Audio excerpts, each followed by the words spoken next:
যাই না বুঝ যায় ইচ্ছা কইরা এই পাখিগুলো তারা হত্যা করছে। 200 উপরে হবে শুধু বাচ্চা এবং ডিম, আর প্রায় 400-র উপরে আছে বাসা বাবুই পাখির। বাবুই পাখিরে ডাকি বলিছে চড়াই, কুড়ে ঘরে থাকি করো শিল্পের বড়াই। আমি থাকি মহাসুখে অট্টালিকা পরে, তুমি কত কষ্ট পাও রোদ বৃষ্টি ঝড়ে। কবি রজনীকান্ত সেন তার স্বাধীনতার সুখ কবিতায় বাবুই পাখির আত্মমর্যাদার প্রতিচ্ছবি তুলে ধরেছিলেন।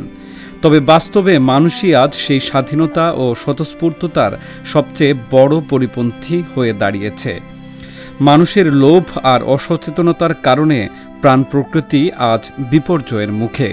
এমনই এক হৃদয় বিদারক ঘটনা ঘটেছে ঝালকাঠির সদর উপজেলার পূর্ব গোয়াটন গ্রামে। একটি তালগাছ কেটে ফেলে সেখানে ধ্বংস করে দেওয়া হয়েছে শত শত বাবুই পাখির ছানা, ডিম ও বাসা। তাদের বলা হয়েছে যে আপনাদের টাকা দিয়ে দেওয়া হবে, আপনারা গাছটা কাটছেন না, কিন্তু তারা আমাদের কথায় কোনো কর্ণপাত করে না, আমাদের কথায় কোনো গুরুত্ব দেয় না, তারপরও গাছটা কাটছে।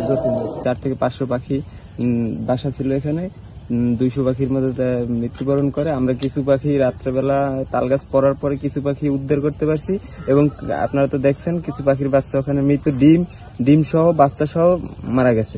যাই না বুঝ যায় ইচ্ছা কইরা এই পাখিগুলো তারা হত্যা করছে। এই হত্যা করার কারণে আমরা এলাকাবাসী প্রচুর পরিমাণে ক্ষুব্ধ, এবং এর আইনি যত পরিমাণে তার শাস্তি হওয়া উচিত, প্রত্যেকটা শাস্তি যাতে নিশ্চিত হয় এটা দেখার জন্য ইনশাল্লাহ আমরা রাস্তায় আছি। শুক্রবার সন্ধ্যায় এই নির্মম ও হৃদয় বিদারক ঘটনা ঘটে। পূর্ব গোয়াটনের যে তালগাছটি কাটা হয়েছে সেটি বহু বছর ধরে এলাকায় বাবুই পাখিদের প্রধান আশ্রয়স্থল হিসেবে পরিচিত ছিল। গাছটি কেটে ফেলায় গাছের নিচে পড়ে থাকা আহত ও মৃত পাখির ছানা ও ভাঙা বাসারির নির্মমতার দৃশ্য দেখে আবেগাপ্লুত হয়ে পড়েন এলাকার শিশু, যুবক, এমনকি বৃদ্ধরাও।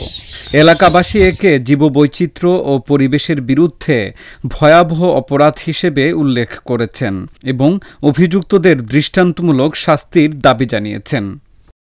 আপনার অনেক বাচ্চারা ধরেন যে পাখি যে বাচ্চাগুলো যে পড়ছে, অনেক বাচ্চারা কি টোকায় ওগুলো নিয়ে গেছে যাতে বাঁচাইতে পারে কিনা। বলছি লাগলে আমরা টাকা দিয়ে দেবো, তারপর আপনার গাছটা কাটেন না, অনেক পাখি আছে, আর এটা তো আপনারও গাছ না, এটা সরকারি গাছ। 5 জনে কাটতে আছে, আমি বলছি তাল গাছটা কাটবেন, বাসাগুলো পাখিগুলো কই যাবে, বাচ্চাগুলা কি মরে যাবে না সব? কয় না, পাখিগুলো সব উড়ে যাবে।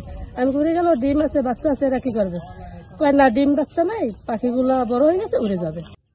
স্থানীয় সূত্রে জানা গেছে, গ্রামের বাসিন্দা মোবারক আলী ফকির তার বাড়ির পাশের তালগাছটি ফারুক ব্যাপারীর কাছে বিক্রি করেন। এরপর ফারুক ব্যাপারী কয়েকজন শ্রমিক নিয়ে গাছটি কেটে ফেলেন। গাছ কাটার সময় স্থানীয় কয়েকজন সচেতন যুবক ছুটে গিয়ে গাছটি না কাটার অনুরোধ করেন।